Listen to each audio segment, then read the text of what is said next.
Eu sou o Renato Guimarães, sou gerente de comunicação do Greenpeace no Brasil e vou bater um papo com vocês sobre storytelling. Contar ou escutar histórias faz parte da natureza humana. A humanidade se construiu na troca de conhecimento, na oralidade, na troca de conversas.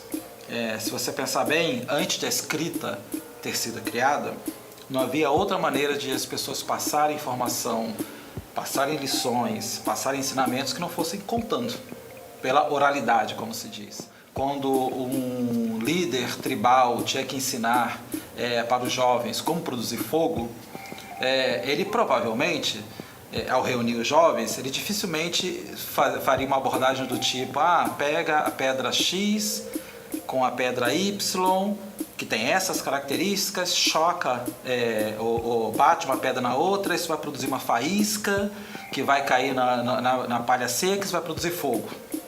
Muito provavelmente ele faria algo diferente. Ele diria: o Deus que criou nossos pais nos ensinou, nos deu esse segredo de como produzir a chama mágica. E essa chama precisa das pedras mágicas assim, e temos que fazer desta maneira, e temos que produzir, e temos que guardar esse segredo divino contra os nossos inimigos. Obviamente, essa segunda abordagem é muito mais interessante. Com certeza, os jovens guardariam isso com muito mais força do que uma explicação técnica sobre duas pedras se chocando. Quando a escrita foi criada e depois desenvolvida pelas diferentes culturas, mudou a forma de você registrar história, de você passar conhecimento. Então não era mais apenas a oralidade, mas também tinha agora o registro por escrito. Pensa nos hieroglifos egípcios, que são imagens, mas ali contam tecnicamente como fazer, como era o cotidiano das pessoas. Então a forma de passar a história mudou, mas a história, ou contar histórias, permanece. Você está contando agora usando um outro tipo de ferramenta. Você tinha mais possibilidade de guardar a transmissão de conhecimento, mas a mágica de contar a história sempre permaneceu em todas as culturas. Você pensa em Jesus Cristo, né? Passando seus conhecimentos por meio de parábolas. O que as parábolas são? São histórias. O que é a história do bom samaritano? É uma história de uma pessoa que era originalmente não aceita por aquela sociedade, mas que faz um bem para o outro, para o próximo, sem pensar quem é o próximo. E aí tem uma lição profunda moral por trás disso. Se ele contasse isso tecnicamente, é importante que você olhe para o lado, que você proteja outras pessoas sem pensar em quem é. Seria interessante, mas não teria mesmo efeito de você contar a parábola, contar a história. Então, por que contar história? Por que o storytelling é tão poderoso? Primeiro, porque as histórias criam conexão emocional. Por mais que elas sejam baseadas em um conhecimento intelectual, quando a história é contada, dependendo da forma como ela é contada, ela cria imediatamente uma conexão emocional entre quem está contando a história e quem está escutando. Porque quem está escutando acaba relacionando essa história com outras experiências de vida que ela teve. Então, em termos de gerar engajamento, uma história é sempre muito mais profunda, interessante e engajadora do que a explicação técnica do que se quer que seja. As histórias também são, assim, eu diria que excelentes canais para fixar conceitos e ideias. Claro, você pode explicar tecnicamente o que for, mas se você consegue contar uma história por trás disso, a ideia principal que você está querendo levar adiante, o conceito principal, fixa muito melhor na cabeça das pessoas. Por exemplo, a empresa Patagônia, que é uma empresa especializada em roupas outdoor, para turismo de aventura, etc. Ele tem uma storytelling muito interessante. O storytelling deles é o seguinte: não compre se você não precisa. Antes de comprar, pensa se você pode reciclar ou reutilizar a roupa que você tem. Aí você pode me perguntar, mas que storytelling estranho, né? Porque ela é uma empresa de roupas que está dizendo não compre roupas. Mas isso é muito poderoso, porque isso está totalmente ligado à identidade de marca da Patagônia, que é trabalhar com sustentabilidade. Então, claro, se eu tenho duas empresas que vendem o mesmo tipo de produto, mas uma tem um apelo de storytelling que diz: não compre se você não precisa, recicle antes, troque com outros, é óbvio que eu naturalmente vou estar emocionalmente mais ligado a essa empresa. E sobretudo porque eu vejo a coordenação entre uma coisa e outra. Então todo storytelling da empresa é vinculado a essa identidade de marca. As histórias também são poderosas porque elas criam ou reforçam o sentido de pertencimento.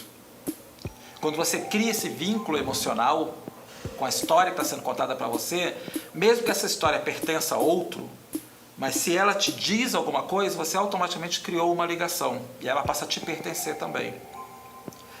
Eu tiro como exemplo, por exemplo, a história da criação do Greenpeace.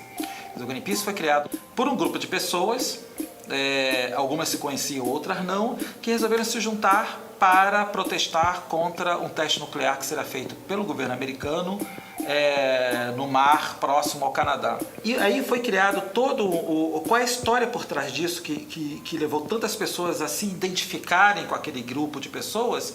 É a história de que nós, pessoas comuns, temos o direito e a capacidade de peitar, de desafiar os poderes.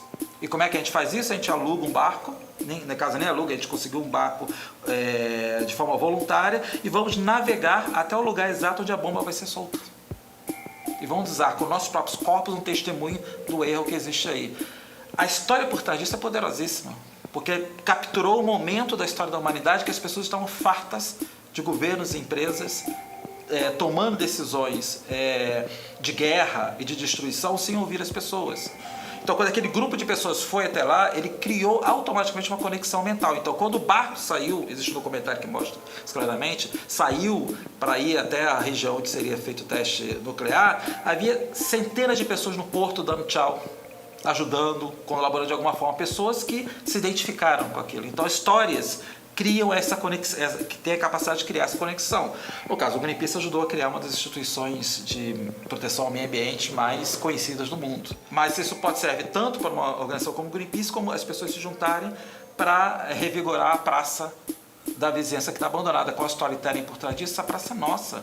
Nós temos que nos juntar. É um espaço para as crianças, é um espaço para o futuro, é um espaço de respiro da comunidade. E várias pessoas, mesmo que não se conheçam, se vinculam emocionalmente a essa história de recuperação e de intervenção no espaço que é público. Nos anos 40, um antropólogo especializado em temas de simbologia, um especialista em temas de simbologia, chamado Joseph Campbell, configurou, trabalhou esse conceito da jornada do herói, que, segundo ele, é um elemento fundamental de todo o processo de contação de história em praticamente todas as culturas da humanidade, tanto orientais quanto ocidentais. Mas, basicamente, o que ele diz é o seguinte: o ciclo narrativo, ele parte da ideia de que uma pessoa, um grupo de pessoas, saem do seu cotidiano de alguma forma, são desafiadas ou se desafiam a sair do seu cotidiano de alguma forma.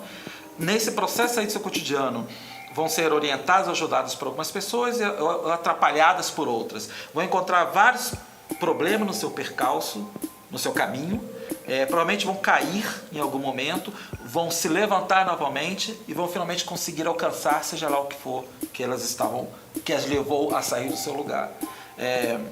Dito assim, eu estou simplificando demais o que é a jornada do herói, mas a ideia é o ciclo do desafio, do caminho que você segue, das dificuldades e oportunidades que surgem e finalmente você alcançar aquele objetivo ou perceber que aquele objetivo não era o real e buscar uma alternativa.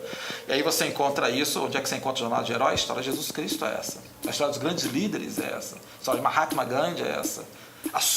A minha história é essa. Quantas vezes a gente não se sentiu compelido a fazer alguma coisa, contou com ajuda, encontrou várias dificuldades, chegou até o final, consegui. O que o storytelling moderno faz é pegar essa jornada do herói e trazer isso para ajudar a gente a construir histórias que sejam motivadoras, que as pessoas consigam perceber esse fluxo, né? E o que faz uma boa história? O que faz uma história ser boa? Eu diria que a primeira coisa é que uma boa história é autêntica. Uma boa história vem de dentro. Ela permite que a outra pessoa perceba a sua essência de alguma forma, seja corporativa, seja pessoal. Ela até nem precisa ser verdadeira, no sentido que ela não precisa ser uma história real que aconteceu. Pode ser uma ficção, desde que uma metáfora, algo que represente o que você quer dizer, desde que o outro lado esteja consciente de que é uma metáfora e que a história que você está contando, embora não seja real na sua essência, ela personifica o que você acredita. Na boa história, ela tem uma narrativa coerente, se possível com começo, meio e fim, mas ela tem que pelo menos levar a pessoa a sair de um ponto e chegar a algum outro ponto. Essa coerência narrativa é algo também super importante. Um bom contador de história conhece a sua audiência, sabe para quem a história está sendo contada. Eu não conto uma história no geral, eu conto uma história pensando em quem está me escutando. Até o exercício que eu sugiro fazer, que eu acho que é bem interessante, é você registrar a sua história, ou a história que você contar, e depois reescrevê-la ou repensá-la pensando, por exemplo, numa audiência de crianças do 2º ano fundamental, 8 anos de idade. Como seria essa história contada para crianças de 8 anos de idade? Como seria essa história contada para adolescentes da periferia de São Paulo? Como seria essa história contada para aposentados?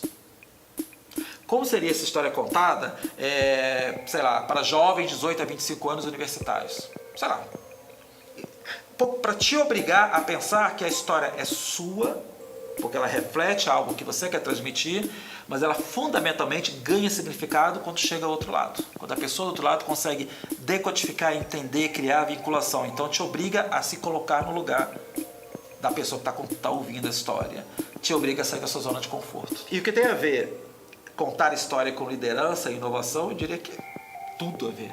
Assim, um dos aspectos fundamentais para mim de liderança é a capacidade de contar histórias. Por quê? Claro, quais são alguns elementos de liderança em qualquer aspecto da vida? Um líder inspira. Um bom líder inspira. Um bom líder ajuda a desenvolver algum tipo de alinhamento. Um bom líder estimula, né? Ajuda os outros a dar o passo seguinte. Um bom líder escuta e aprende do que está sendo escutado. Um bom líder estimula a aprendizagem, porque a aprendizagem vai ajudar a criar outros líderes. Tudo isso para mim são elementos de quem está contando histórias. Você escuta, você inspira outros, você aprende, etc. Isso é tão evidente, inclusive, para algumas empresas, que, por exemplo, a Nike considera todos os seus senior managers como storytellers. Eles chamam de corporate storytellers. Ou seja, todo manager na Nike tem que ser capaz de, ao caminhar pela organização, descobrir histórias para ser contadas. Ele tem que ser capaz de contar histórias, antes de mais nada. E o que tem a ver com engajamento? De novo, tem a ver com a capacidade de criar vínculos emocionais com o que a gente está contando. Esse vínculo emocional é o que fundamenta qualquer processo de transformação. Para terminar aqui, eu gostaria de lembrar que as histórias estão por aí. Isso é outra coisa legal com a história. Você não precisa comprar, você não precisa encomendar, as histórias estão por aí. O que você precisa fazer? Circular, falar com as pessoas, bater papo, conversar, capturar. É assim, o líder tem que estar o tempo todo escutando. Histórias geram conexões, e são as conexões que mudam o mundo. Obrigado.